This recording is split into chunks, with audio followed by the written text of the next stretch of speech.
এটা আপনি অ্যাপসে খুললে পাইবেন যে ওই বাসের নাম্বার দিলে বাস কোথায় আছে, ড্রাইভারের সাথে কথা বলা যায়। এগুলো আমরা এখন জানছি যে ডাকসুতে বাস করলে এগুলি আছে। আগের মানুষ জানছে, এগুলি করছে।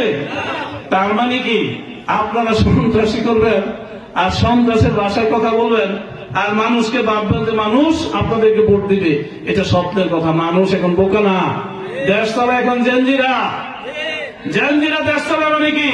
জেনজিরা হলো এমন গোষ্ঠী যারা নিজের দেশের জন্য নিজের জীবন বিলিয়ে দিতে পারে, যারা নিজের স্বার্থ দেখে না, দেশের স্বার্থ দেখে।